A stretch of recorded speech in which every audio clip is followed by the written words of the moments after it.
All right. Hello, everyone. Thank you so much for joining us this afternoon. My name is Hannah Crepeau. I'm the Content Marketing Manager here at Certiport, and we're so happy to have you with us today. Please note that this session is being recorded, so all of our attendees are currently on mute. I will enable the chat feature here in just a second so that you can let us know where you're joining from, drop in and tell us what subjects you teach, and any questions that you have for our panelists as we go throughout our discussion today. One question we do get quite frequently is if the session is being recorded. The answer is yes. We will be sending out a link to the recording after our presentation has wrapped this afternoon. And today we're talking about how to maximize your Microsoft Office Specialist program success rate. And we are privileged to hear from some incredible experts. Our first panelist is Kathy Schmidt. Kathy is a 10-year veteran teacher with 25 years of firsthand experience applying Microsoft products in the business industry. Kathy entered the career and technical education field to prepare students for the rigors and realities of the work world. Having been passed over for workplace advancement because she lacks certification or college credentials, she understands the importance and value of certification. Kathy will be the first to tell in her enthusiastic manner, which we'll get to hear today, that certification matters. But above all else, she will share with you and make you a believer that certification is for everyone. Our second panelist is Linda Brown. Linda is currently, or is it? Yes, Linda. For some reason in my notes, I have Lisa. Oh, I'm so glad that I didn't say Lisa. Linda, that would have been horrible. Is currently the computer science coordinator for Washington County School District. Before taking on her administrative role, she taught high school computer science and information technology in Utah for 23 years.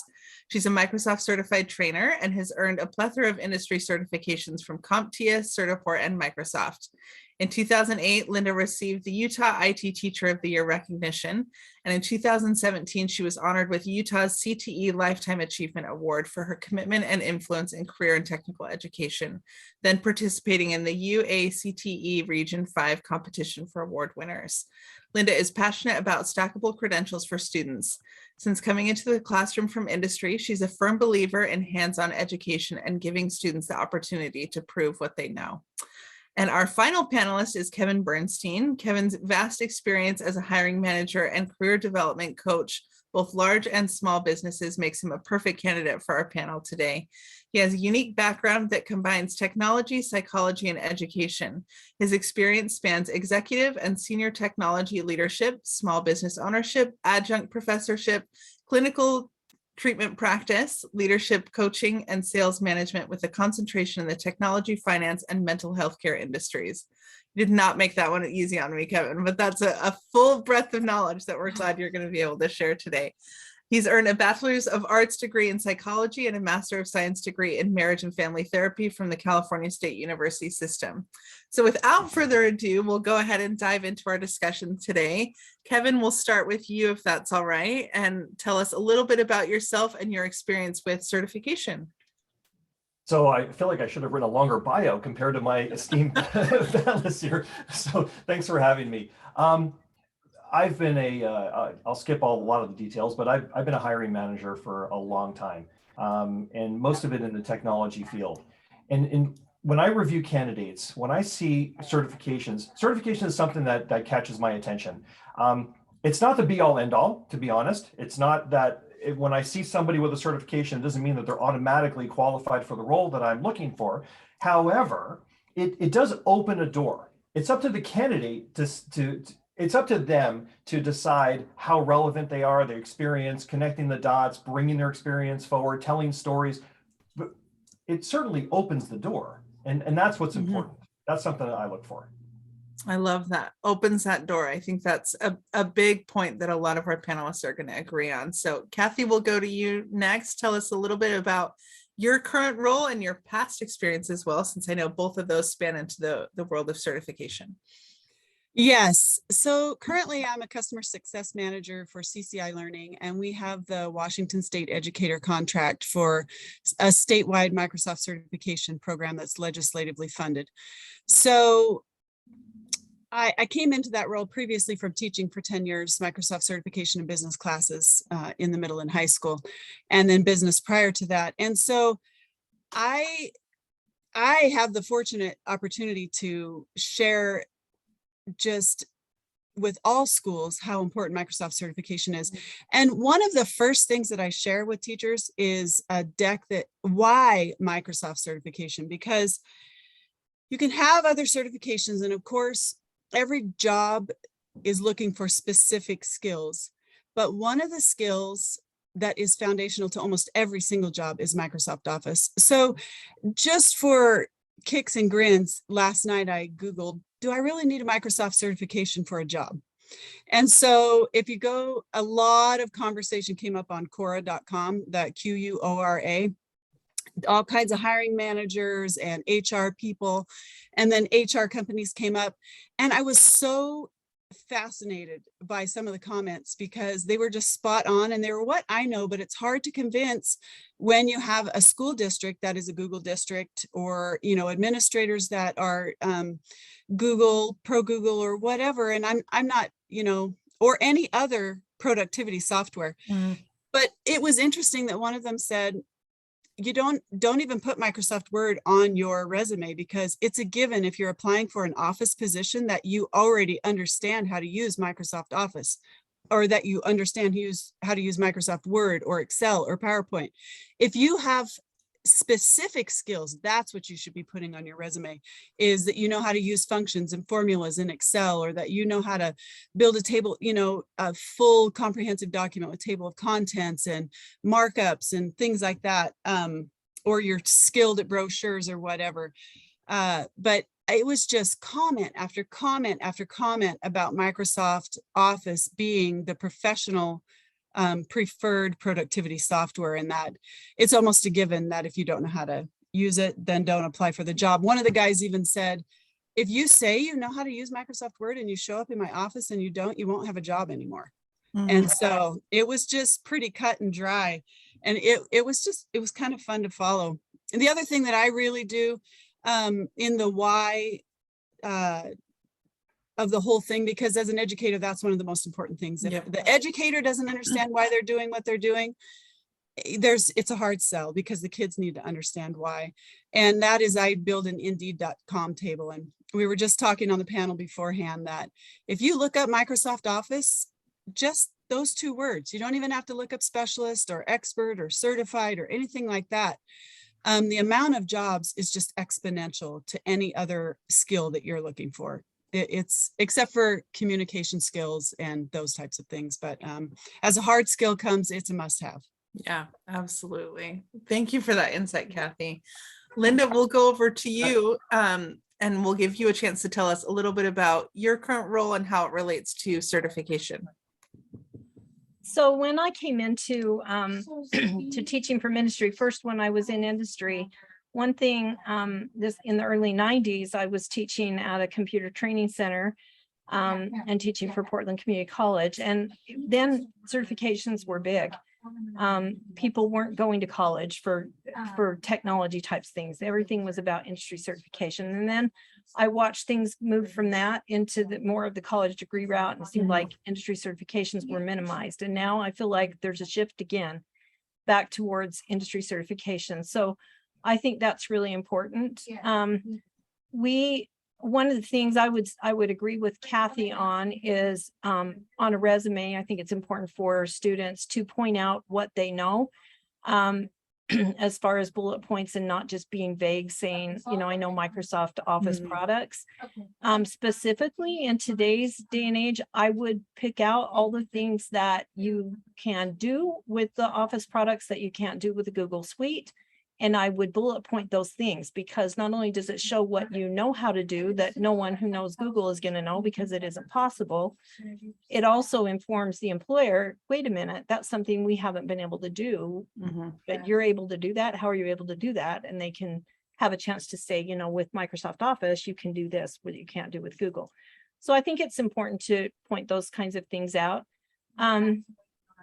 I have watched in our district, we kind of have a unique situation, and we have required in the past for about 10 years, the business office specialist class be taught to all ninth graders.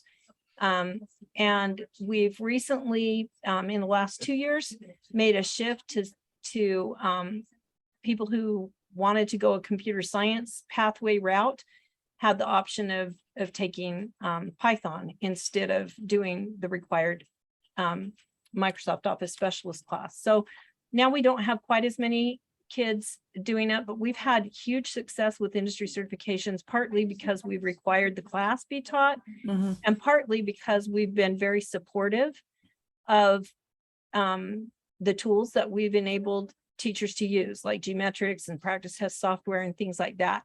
One thing we're fighting is that in Utah, at least, they've changed the formula for giving funding for classes to where there is not more funding given for an industry certification test than for a regular state skills test. Although an industry test, as you all know, is a lot more difficult for a student to pass. So in the past, there was big incentive, which allowed us to get funding back that would help pay for some of the practice materials and things to help kids be more successful. And we've had really high pass rates in the state of Utah in our school district for Microsoft Office specialists. Now we're having a hard time with even getting vouchers covered by the State Board of Education, you know, with legislative funds to help do that. And I just sat in on a meeting with industry partners where they were actually complaining about the fact that we're not teaching a class just in the expert level of Excel. They said, you know, forget PowerPoint. Right now, what businesses really need, I mean, most people can do decent PowerPoints without having an industry certification. This is what the business person said. They said, for us, it would be way more beneficial if you would teach an expert level of Microsoft Excel, because she said we had to go to India to get a team of people that was competent to do what we needed them to do. So I thought that was interesting, but that's just kind of the fight that we have is we've got schools that need 1,500 vouchers to test their students, and we only, you know, are getting somewhere between 300 and 500 vouchers for a school that needs 1,500. Yeah. So when these vouchers have to, you know, I mean, Certiport does offer bundled pricing that gets the price down on some of the tests, at least on Microsoft Office Specialist, so that we can buy additional vouchers. But it's hard to require kids to have to pay for their own certification, especially if it's tied to a class and there's a fee waiver in place. Then suddenly the school becomes responsible. A lot of industry people don't realize that if you're requiring it for a class or you're recommending it for an actual course, then if a student can't afford it, the school needs to provide it for them. And that includes vouchers for industry testing. Well, Linda, I'm really glad you talked about some of the barriers and the difficulties, because I know a lot of the people who are here listening for this session are probably facing a lot of those same issues when it comes to their certification program. So I wanted to talk about, you know, what can we do to overcome some of those? So initially we want to paint kind of a broader picture of what makes a successful certification program. And it's interesting because Kevin, who's even in industry now, has been able to talk about his experience in the classroom. So Linda, if you're okay, we'll go ahead and start with you. What makes a successful certification program at the district level, but then also in the classroom? I think being able to show kids the relevance so that they know the why behind what they're trying to do. One thing that I think would be really effective that we're going to try to move towards in our district is bringing advisory boards in from industry into the actual classroom, not just in the past where we've had an advisory board that consulted with our teachers on occasion, but actually we have a really strong internship program in our school district. And employers seem to be wanting kids who have these certifications. So I would like to see the employers coming in via Zoom into the actual classroom where we're teaching these certifications and giving students challenges, saying, you know, let's have a contest. And we're in my business, you know, I would ask my employees to be able to do this or to be able to do that. And how many of you know how to do that? And let's have a contest. You know, your assignment, I'm going to be back on this call and the Zoom call in 2 days when you meet again. And I want to see evidence of you, you know, completing the following assignment, so that the employer saying, if you were working for me, this is what I would have you doing, and you better be able to do it. And I'm going to check back in 2 days and see if you're able to do it, because that opens the door for possible even paid internships for some students to be able to, it's kind of like a scouting opportunity for businesses to see where the talent is, but it also puts the relevance back in for a student as to why they're doing this and why it's beneficial. It's not just because the teacher thinks it's a good idea or because my parent made me take the class. It's like, if I really want to have a job, here's some real businesses and some real employers that are using it. So I like that, creating that connection to the relevance, that it's not even just about the certification exam itself. It's about being able to use those skills in the workplace. I think that's super powerful.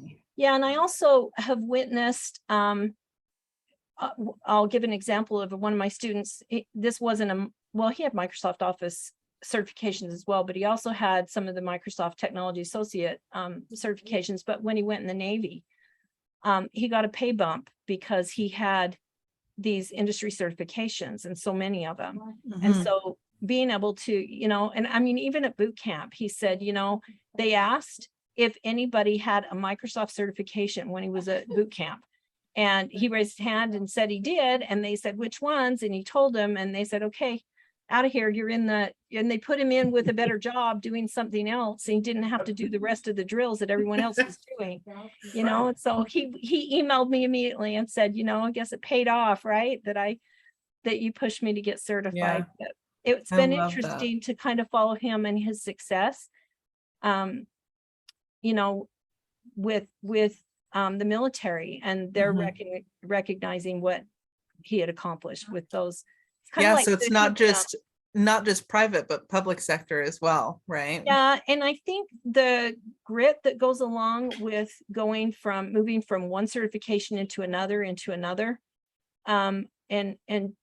we call it stackable credentials, but having students realize that they need to keep reaching for the next level, and what is the next level, and I think that part's really important. We actually have some of our teachers that go down into the younger grades and to the keyboarding classes and talk about why they need to learn how to type, because if you get to this level, you can't get these certifications. And most of my kids who failed the class were ones who couldn't type, and they couldn't do the assignments fast enough to get them done. So that's been helpful for us as well. Yeah, that has to start early for sure. And I've seen Kevin nodding his head a lot. So Kevin, a lot. I have a lot of thoughts here. First of all, you mentioned Excel. I couldn't agree with you more about how they need to put things on their resumes that are indicative of the individual skill set. Very 10-second story. I was recently on a call with, I'm going to say probably there were three highly paid tech people on a call, and we were looking at data, and we had to do a pivot table, and none of them on the call knew how to do a pivot table. And the call, which was costing about $500-600 an hour if you add it all up, we're looking at YouTube and Google to figure that out. Finally, I said, no, here's how you do it, right? So we need these skills in industry. It just can't be assumed that, that people, just because you say, if I see a resume that says Excel, it doesn't matter to me, right? If I see, I know how to do pivot tables and the advanced functions and the formula, I'm going to pay attention to that. And even though it may not seem relevant to the job in the moment, it will. And here's the other part of that. When you look at the overall, employee experience, having that confidence is huge. Because when you go into a role, you never quite know what you're going to be doing. But then when you can start going back and reaching back to those certifications that you have, it gives you that boost, and it reduces barriers that don't need to be there in the first place. It's all about empowerment. I love that. It's all about empowerment. So we have relevance to the workforce, empowerment. Kathy, I'm going to bring it full circle and bring it over to you. What has made the certification program in Washington State and in your former school successful? I would agree with everything that has been said. We are very in sync, this entire panel. I am just advisory boards, employee visits, class to work connection, business partnerships, community service, My program was a freshman program. All freshmen took the program, and we did career exploration and college exploration as well as we did 5 credentials. So Wow. we did we discussed prior learning credit a lot, and just a couple of examples. I have a student very similar to your military one. He was going to be my computer scientist, right? He was going to go to college, and just a couple days before graduation, he came in and he said, "Hey, Ms. Schmidt, I just want to let you know before you hear it from somebody else, I'm not going to go to college. I'm going to take the HVAC apprenticeship exam in next week." And I said, "Oh, okay. So tell me about that." He said, "Well, I just looked into the debt and I don't want to carry the college debt. And I looked at what HVAC people make, and my dad's been doing it for years. And people keep asking me if I'm nervous about the exam." And he said, "I'm completely prepared for that exam, because doing the Microsoft certifications, I learned how to read the exam objectives and how to study for the exam objectives and make sure that I was prepared for the exam. So if there was something on that HVAC list I didn't know how to do, I just Googled it." So, just that kind of stuff. But we had a lot of business partnerships. And if you want to hear a little bit about one of our stories, go to my certification got me hired at 15, and Ashley will tell you her story about being certified. And we used to run community education courses to pay for our FBLA travel. And our students were certified, and they would teach an 8-hour course 4 nights a week for 2 hours. And then adults would take the certification exam, and businesses would pay for them to come. And it was 100% profit. It was win-win for all of us. But one of the companies that had sponsored, air miles for us to travel, she won Excel Associate and Excel Expert at FBLA Nationals, where they test you an expert. And she posted about it, and she got hired. And that was just like this launch. And I've got so many kids that have stories like that. But that certification got me hired at 15, or got me a job at 15. And but they're incomparable. Those connections, the classroom to work connections, them hearing it from a business person. The advisory committee, not only so powerful for the students, but for the administration as well. If I tell my teachers in Washington all the time, and I mean, a lot of times there is so many more pieces to the puzzle when you're talking about Google versus Microsoft, as far as support and IT deployment and IT management and people to do those things. So it's a much broader conversation. But one of the conversations is when a teacher emails me and says, "We're going to Google, what do I do? What do I say to my administrator? How do I help them understand?" And I just tell them, take them to Indeed.com, bring your advisory board in, help them understand that, in the long run, it might be saving them money, but it's costing kids opportunities in the workforce and at college. So. And I did drop in Ashley's story into the chat for anyone who wants to check that out as well. It's super powerful. And oh my gosh, the ending piece, which is that now Ashley is not only Microsoft certified, but also employed by Microsoft, which is absolutely fabulous. So yeah. So if you would drop those other 2 links, if you have yeah, of course. Females in Tech and how MOS certification has affected my career. Yeah. Yeah. She talks about that, and not just her. I mean, not just a single student, but there are other students from other states and other countries even that are talking about how it's just a massive self-esteem boost. Yes. The Microsoft certification. And in Ashley's case, what you don't see in the movie is that, I mean, she came into my class as a freshman. She had a rough adjustment with some social issues that were going on in class. And as soon as she got into those exams and passing those exams, it was game on, life-changing situation. And I've got hundreds and hundreds of kids with the same story. Adults, my class decided they wanted to do a community service project for FBLA. And I said, "Well, you're already doing community ed classes. Why don't you look into one of the shelters?" I always get so emotional. I was just going to say. Because they taught the women from the women's shelter, and for those kids to hear how getting that Microsoft certification was going to get that woman and her kids out of that shelter, get them that job, get that upgraded car they needed. And the kids would debrief after, they're like, oh my gosh, this was just a test to us. And this is life-changing for these people. Right. Just fantastic. So that's I think what made my program successful was the why. They have to understand why they're doing what they're doing. And it really is a life-changing situation when they fully understand the advantage it's going to give them. Kathy, thank you for sharing that. I love when we always bring in the emotional side of it, because I think it is emotional to be able to prepare students for successful future careers. There's a lot of power, a lot of emotion that comes with that. It is. I was just telling my coworkers that today at a meeting. They're like, because they were wanting to use that video, and I'm like, listen, you have to use the one from my deck because it's got all the talking points in it. You have to know the situation and listen to her, because it just puts the hair up on your arms and everything. It does. This is great. Linda, But I can like see I say, that- she's not single. Yeah. And Linda, I can see that you have some thoughts. So let's go over to you.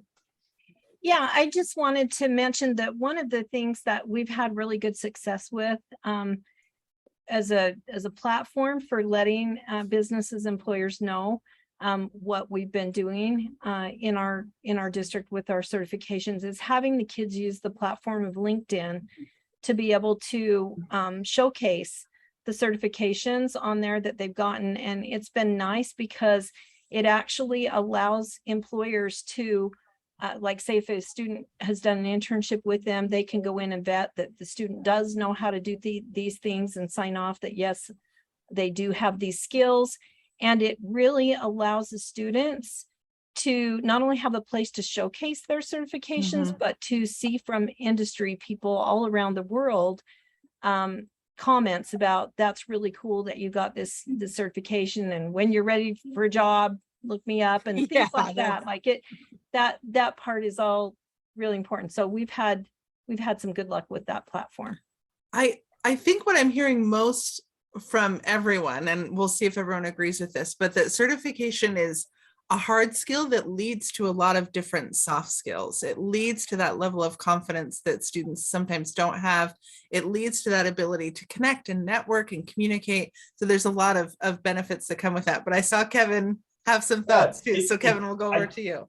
I do have a thought about that. It can, and by design, that's great. But the way it's successful is with that teacher-student relationship. It's with that community support. It's with all the people around that student that rally behind and help tell that story. That's what makes it more impactful. The certification by itself, I mean, I know a lot of people with so many certifications can't even name them all. But that doesn't mean they're going to be effective in the job, right? Now, but when we connect it together and you inspire and you look for that creativity in that student and you make them blossom and help them blossom, that's where it's all about. And LinkedIn, again, couldn't agree with that more. LinkedIn, the earlier the better to get onto LinkedIn and start showcasing your skills. Put it on that, in that resume, get detailed about it. Take one of their skills assessments test as well as the certification. That's what gets people's attention. When I do recruiting, I often look for those. Yeah, that is fantastic. And that was a great point, Linda.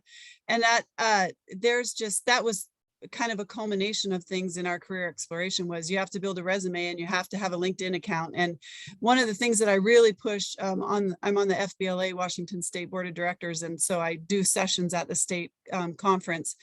And I always teach a LinkedIn session, and just how to get a job with LinkedIn and how to use your digital badging. And I see kind of some digital badging conversation going on in the chat, and digital badges are powerful. I don't know if you guys knew this or not, but you put your digital badge on LinkedIn every Saturday morning, you're going to get a list of jobs that are looking for that certification. So it's powerful, and you're right. It is a comprehensive puzzle put together, but it is fantastic, and it is powerful, and it is worth the battle. It is worth the fight. It is worth whatever it takes to get certification into your classrooms and help your students understand the why, help your administration overcome the financial barriers, whether you get, businesses involved in that or what. And so, yeah, Okay, So I'll let you.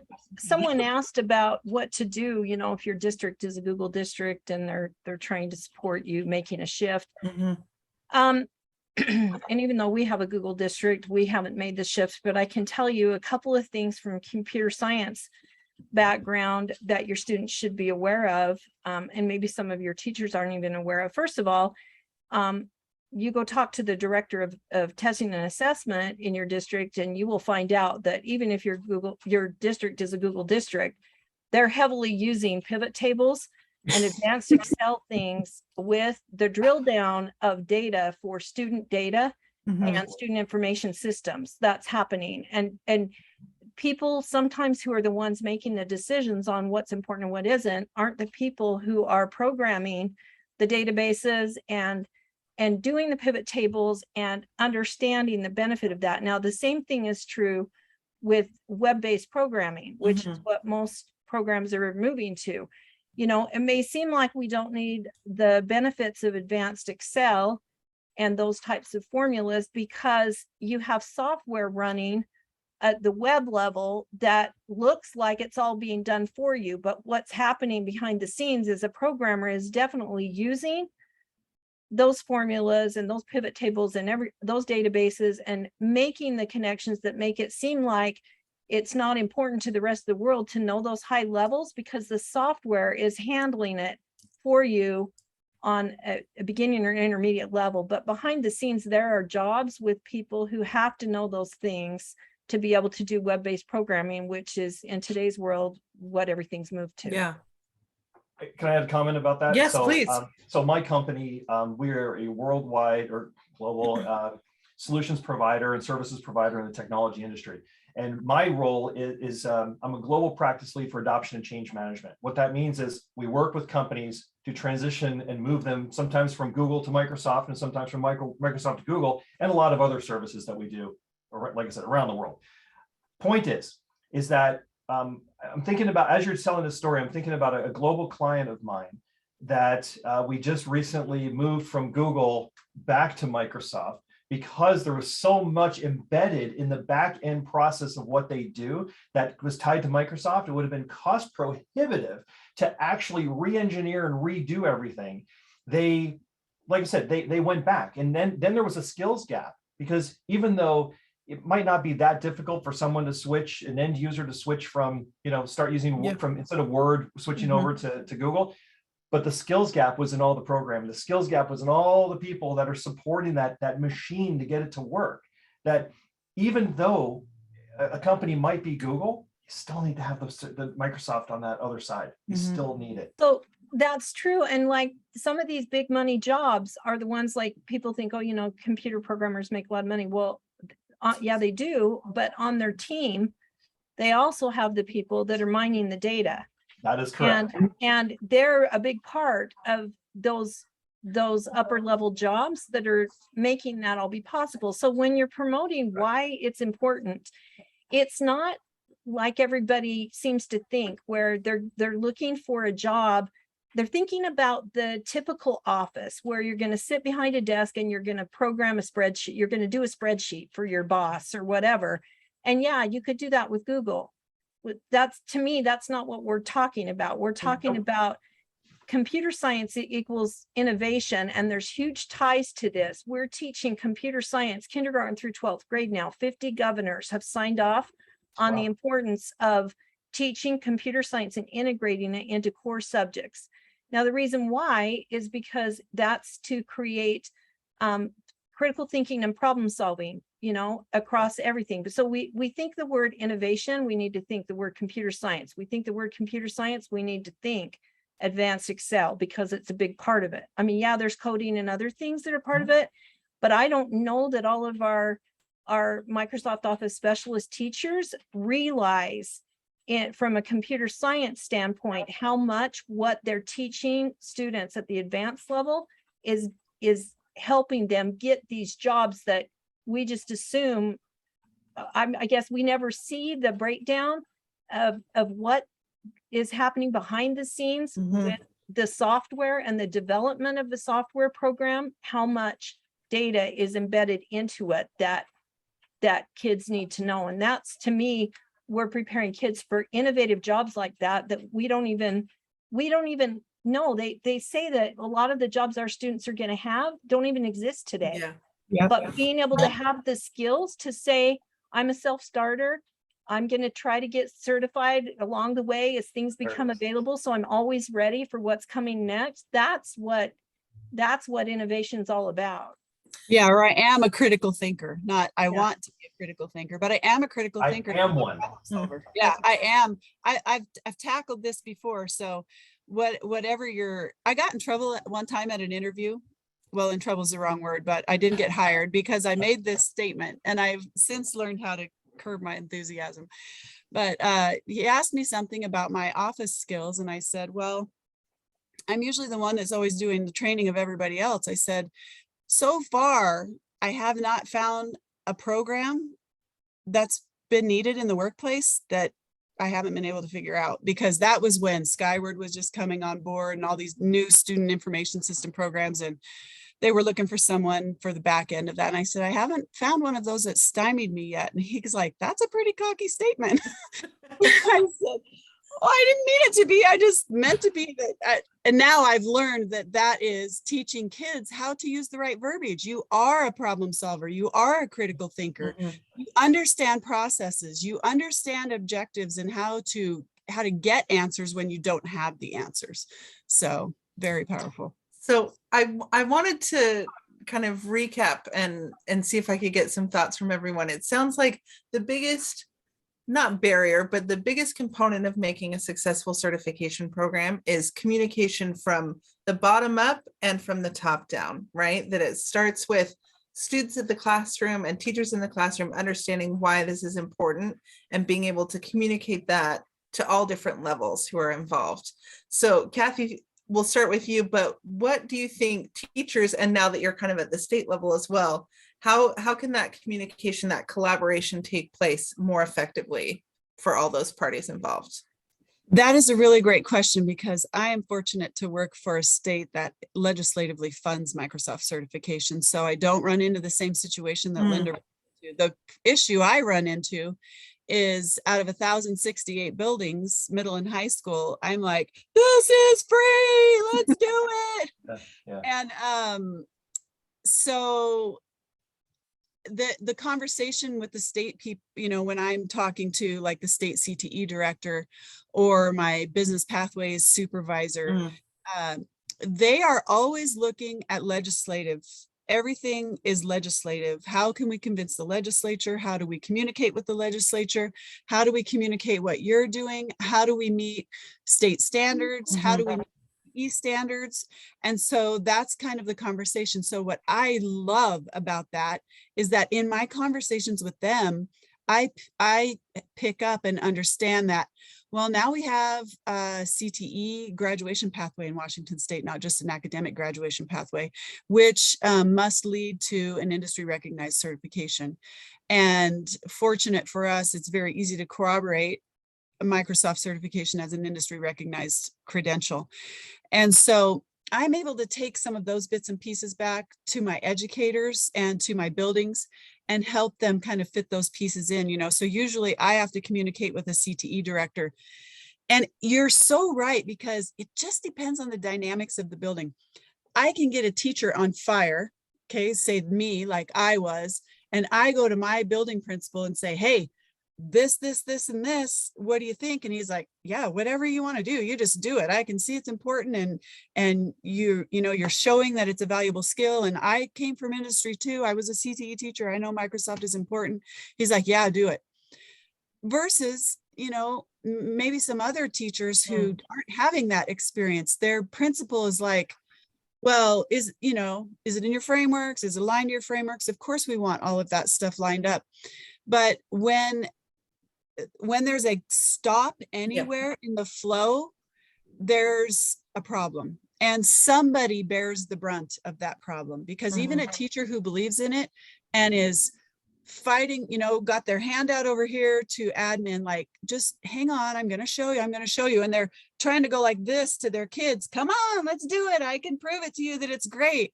It is that back and forth communication. So important. I hope that answered the Yeah, question. no, I think that that's great. I think it's being able to hopefully either get everyone on board or even being able to figure out where that stopgap is, right? Being able to Mhm. communicate with all the parties involved so that you can make it successful for your kids and not have to constantly be doing the back. Because it's a massive deal. And this is what happened to me when I first started. Our IT person was pro Google. And I'm not Google or Microsoft one way or the other. I'm just saying this, we were a small school and this IT person that we had, we were lucky to have a full-time. He was the first full-time IT person we had since I had been there, and he was pro Google. And I was like, well, we run Microsoft certification in this classroom. So can you help me with that? Because I don't do that side you do. And he's like, well, that requires Active Directory and this, that, and the other thing. And so it's a big conversation. And so getting them on board with the why and helping them understand, sometimes then you're still able to mesh a multi-platform district. And Yeah. it's happening all the time. And Microsoft has really gone to, Certiport has really gone to all lengths, especially during the pandemic, when so many buildings went to Chromebooks. And so in your mind, you're thinking, well, a Chromebook, I can't install Microsoft Office, so I can't teach Microsoft Office, so I can't certify for Microsoft Office. And that simply just is not the case anymore, because there are learning products that run, with Microsoft Office online. You can do exams from home and certify on a Chromebook. So there really isn't a barrier to, can I do it? It's, how am I going to get it done? Yeah, I love that. And Linda, I know you have some experience, especially with the multi-platform piece that Kathy mentioned. So how can educators, but then also people at the state level, communicate more effectively with you, who's at the district level? So Utah actually gets some funding to be able to have all students have access to the Microsoft Office products. While they're students and teachers have access to that. Our problem hasn't been with not having access to the software. The problem is having access to certification vouchers through Certiport, or enough access to that. But I've been working quite a bit lately with legislative members trying in the computer science realm. And I've learned a couple of things that I think kind of apply here. I've learned that they definitely listen to industry. That industry needs to be brought in to things, so that, because they have more influence over legislative decisions than a lot of people realize. And so I'll talk about a little bit about strands and standards. So the strands and standards in Utah include access in some of those, Microsoft Access. And so we get teachers teaching that are like, well, the strands and standards for the certification exam are different than the strands and standards for the state, and we don't have time to teach both. But, we're responsible for teaching the strands and standards that the state sets out. So I recently had an employer complain about the fact that they didn't feel like what we were teaching the kids was as relevant to what industry needs them to know as it should be. So they said, how do I fix that? How do we fix that? The teachers need to fix that. It's like the teachers are the ones who teach what they're told to teach, right? But what really needs to happen is businesses need to take a look at the strands and standards for the courses that they believe map to their business, that they're looking scout students to hire. They need to look at the strands and standards, and if they feel like things are outdated or they're not indicative of what a person needs to go into that field, they need to work with the state boards of education to say, hey, I don't think your standards are where they should be right now. And they put together advisory teams that help rewrite those standards and make them the same. I see this a lot with information technology. The strands and standards are not always the same in the states as what the certification exams are. And that's another, I'll say it's a barrier, just because it puts a very difficult burden on the teacher. Yeah. But I think once you get those conversations started, so that the teachers know what industry needs and the state knows what industry needs, then it helps align all those things better. And then the legislators can go to work getting what you need to have done. And because working with the finally most aware of it. recent information, right? Figuring Yeah. out what's most needed. And ironically, a lot of those legislative people are people that are CEOs in big business and things like that, that have ties to not only business, but to their legislative Yeah. positions as well. So we've Yeah. found that that's been advantageous for us. And I think that gets the whole conversation going. You know, as far as getting, I think you talked about collaboration and stuff. I did want to mention, and maybe other districts have a really strong importance put on PLC, professional development, professional learning communities, but we actually have time in our school day on early out Fridays every 2 weeks as a district. Our teams that all teach the same classes collaborate for a couple of hours.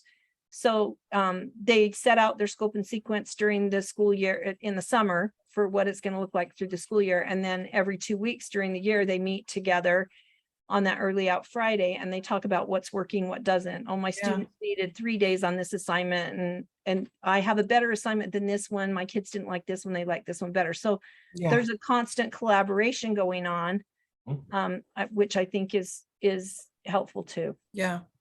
That was so well stated. I'm sorry, I just had to throw that out there because it really stands and standards in one state, or different frameworks in another state, or the industry recognized credential list that has to go through workforce vetting or whatever. You're spot on with that, Linda. That was great. It is so important, and it's just so important to drag is the wrong word, but to proactively include industry in what we're doing in the classroom. And that for us in Washington, that is in the form of an advisory committee, but the voice needs to be louder, I think, because one of the things that I found in this Cora conversation reading that I was doing was that a lot, and Kevin, maybe you can corroborate this, a lot of employers are going away from an academic requirement in hiring because they just can't meet it. And because they have an academic degree, and I'm not saying, don't go out and get an academic degree. I'm just saying that the fact of the matter is that employers are moving away from an academic requirement to a skills-based, even to the point of testing them, kind of like we used to do the old typing test before we got a job, but they are really looking for specific skills because they can train what needs to be done proprietary. But if you don't come on board with those specific skills, it's just even that much more of a hurdle. Well, and like when I told you this employer said to me, well, we had to go to India to hire anybody that knew anything about Excel. And I said to her, well, why didn't you call the school district and ask who the teachers were that taught? I mean, we could put you in touch with all of our teachers and they could tell you who their people are, their best students with Excel. Or you want to know the fastest typist? Talk to the teachers that teach the class. You know what I mean? That's so that's really interesting. But employers are always asking us, what can we do to help? What can we do to help? And so when this person asked about saying that we needed to teach Excel at an expert level. And I said, we're having a hard time even getting the industry certification vouchers for the regular level. And she's like, well, if you're going to train people in expert level, we'll pay for all their vouchers. I mean, I'm willing to pay for however many vouchers we need. If you're going to train them in expert, I'll pay for their stuff. And there was a whole community of business people there that were pretty much saying the same thing. So it was then that I realized, wow, they really aren't just offering to pay for lunch here or there or whatever. They are getting these kids. That's a benefit to them, right? Because they can hire these people. So, yeah. Well, we need, again, my opinion here is that we absolutely need to strengthen that bond with industry, just like you're all saying. I represent an industry that in its entirety is filled with a lot of experts. This is going to be controversial warning sign. A lot of industry experts that create a lot of things that go out to market, and they create it because they're experts and they don't always land. And the reason for that is because they're not engaging the target audience, right? Your target audience here, we have a couple of different stakeholders. We have these kids, these students are the stakeholders, right? In their own lives. We have the industry as stakeholder. We've got state legislatures as stakeholders. We have a lot of stakeholders with a lot of domains that are siloed. Bringing that together through collaboration and really reaching out and asking those questions of people, you get amazing results. That's how we produce our products as a company. That's how we do our services. We go out to our target customers. We ask them what, I know it sounds crazy, but we ask them what they actually need, not what they want, what they actually need. Wants and needs are two different things, right? We figure out what they need. We create something. We go back, we prototype, we work with them. It's collaboration, communication, and creativity. That's how, that's the basis of how we work together. Look, I've been doing this a long time. I don't think, and as I'm listening to this conversation, I don't recall a time anybody from industry ever actually anybody from education actually reached out to me and said, would you like to talk, or can you talk to the classroom, or could your company do X? I would. Now, maybe I'm a little bit of a unicorn here because I care about this topic, but I'm not a unicorn in the end. There's more of me out there. There's a whole herd of us unicorns out there of company that represent companies that want to and are actually enthusiastic about growing, the new talent pool. Yeah. We just have to work together. And it's hard for industry to reach out to education and say, okay, we want to work with you. I think it's got to be both, right? Yeah. Education has to reach out in a more meaningful way. And some states are doing it better than others from what I gather on the call here. But the problem is still there, right? Yeah. We have to work together at this and find the right people, do those communication circles, that community of practice together with bringing people together for this common goal. It can be done. It just takes effort. And I know that with budgets and legislature and all this stuff, I know it's hard to do. It's amazing how some small changes of behaviors make huge impacts. I would say if we created a community group in any state, create a community group around bringing employers, education, and students, have everybody at the table talking at the same time about what the needs are for the future. Let's listen to the students, because they have their own ideas. Not saying they're all right, but they have their own ideas, right? And let's listen to business. I'm not saying they're all right either. But let's have that dialogue. And then tangible outcomes from that is to look at, then the standards and strengths, all that stuff together. I really like that, because I think it does need to be a two-way communication. And I really appreciate that you advocated for bringing students to the table too, because to Linda and Kathy's points from throughout this conversation, they're the ones who are ultimately going to be walking away with this certification. They're the ones whose futures are most impacted by these decisions. So being able to include them in this conversation, I think that there's a lot of power in that as well. And how much more, again, it's back to the why. How much more buy-in do you have from a group of students, or even a finite few students who you can get to speak up, who said, I sat on that board and I told them what we needed or what we wanted, and look, it's in school now. So speak up, be proactive, and it's such a great opportunity to teach professionalism and to teach collaboration and, all those 21st century skills, which I guess maybe we should be calling them 22nd century skills now. 22nd, exactly. I believe it's a lot harder to complain about something that you helped create. I mean, think about it, right? So if you have stakeholders at the table that including the student base here, they're all automatically going to become advocates for this.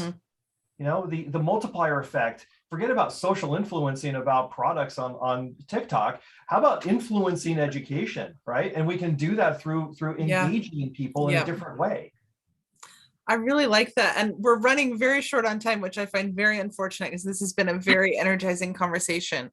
And I wanted to kind of close out with some tangible advice. I know that there are teachers who are listening who are saying, amen, I totally agree. Yes, absolutely. I totally want to include this and apply this advice in my classroom.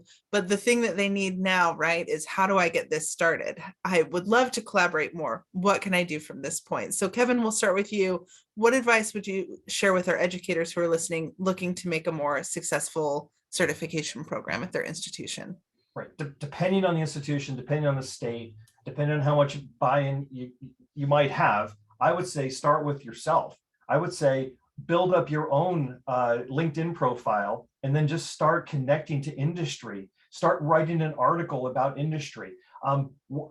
When you approach someone in industry, here's a little secret. I'm going to give you a tip that works every time. All right, every time. Here's the tip of the day. When you want someone's attention in industry, take a look at their profile randomly, see if they wrote an article.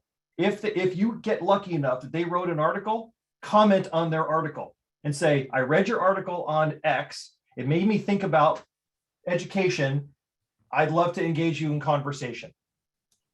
If you comment on some work product that they produced, you're going to get their attention right away. Yeah. Right. So doing so, you can start a small pilot program with yourself. Just one person can actually make a difference, and then bring that to your school administration and say, look what we've done here. I like that. Thank you. That's valuable advice. I think a lot of us want to know how to start those conversations, especially if you aren't from industry or don't have that connection already. So I think that's super valuable. Kathy, we'll go to you next. What advice would you share with our educators who are listening? The first thing I tell educators is get yourself certified. Get certified, get certified, get certified. It carries so much weight. And I agree, that was a great point, Kevin, because if you can take those certifications and do something with them, then you can firsthand say to kids, hey, this is why you're taking that certification exam. This is what you're going to do with it. And it changes the way you teach when you're certified. Not only are you familiar with the exam, and as a teacher, that's kind of our gig, is teaching to the exam without teaching to the exam. And so you're able to pull in bits and pieces of things that you've seen in the exam, maybe tweak a little project or talk about pivot tables or talk about things. And that is one of my favorite things to talk about kids with, because I love pivot tables and taught them all across the state using the student information system, because anything you can download into Excel, I could go to town with. And so, just being able to personally talk about those stories. But if you're a teacher who has no experience using, you're not like from business or industry like that, just get certified and be honest with your kids. Say, you know what? I took this certification exam too, and it was hard because I don't really use this. I'm a teacher and I got given this business class and I have to teach you X, Y, and Z. And I keep hearing from all these people who know what's going on that you really need this certification. So I'm going to take it with you and I'm going to do this journey with you. But know that these are the resources you can look at, like if you have access to the Y deck or whatever, or I'm happy to share that with Hannah and have her send it out. Please. If you have those kind of resources, my biggest thing that I say to teachers right off the bat, get certified. Please don't try to teach this class without getting certified, because you're just, kids are like, well, my teacher didn't even take the test. It must not really be that important. Yeah. You gotta have buy-in from the top down, back to our conversation from earlier. Yeah. I think that's super important. Yeah. Linda, you're going to round us out with any advice you want to share with our educators before we close. So we've talked a lot about collaboration. I don't know if Certiport has a document like I'm going to describe, but if not, I think we should have a collaborative effort to develop something like this. But I'd like to see a document that points out all the things that you learned by getting the advanced certifications. That's above and beyond what Google offers. I think if you had a document like that, it'd be a great marketing tool for advertising why a student should take your class. But I also think if a student had access to a document like that in a job interview, they would be able to say, I come to you with this certification, which means I can do this and this and this for your company. Now, I'm going to bet that a lot of employers don't even realize that some of that stuff can even be done. For example, being able to link data from one cell in a spreadsheet to another document's cell. And so when one gets updated, it updates the other document, even if you didn't have it opened, kind of a thing. Like those kinds of things that could streamline the data process in a business. There's probably a lot of employers that don't even realize what the student could do for them if they hired them. So I think that would be a big marketing tool. And then I just mentioned in the chat, I don't know if everybody saw it, but I would recommend that teachers start seeking out who their work-based learning coordinator is that deals with internships and things like that. There's usually, through the federal Perkins grant, there's usually money been appropriated where most districts have such a person that facilitates that. That person can do a lot of the legwork for the teacher on making those connections with industry and being able to get somebody who's willing into your classroom to help you and work with you and your students. So I would definitely reach out to them and make those connections. I did post a link to our work-based learning website, because there's a lot of ideas. There's even some Google, there's some Yahoo, or not Yahoo, YouTube videos on, you know, the importance of certifications and things like that, that you can get off of that website. Perfect.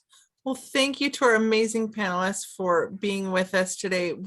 I have enjoyed this conversation so much. I think there's been a lot of valuable advice that's been shared. So we really appreciate you being with us.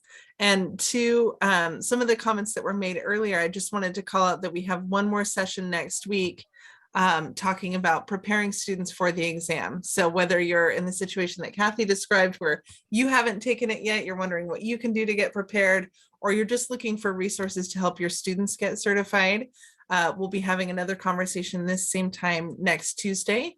So I would encourage you to join us for that. I just dropped the link, or will drop the link, here we go, into the chat, so that everyone can get a chance to join us for next week's session as well. So thank you so much, everyone, for being here. We really appreciate you spending the time with us, and we hope that you can have a more collaborative and successful certification program as a result of this conversation. So thank you, everyone. Have a great rest of your afternoon. We will see you all next week.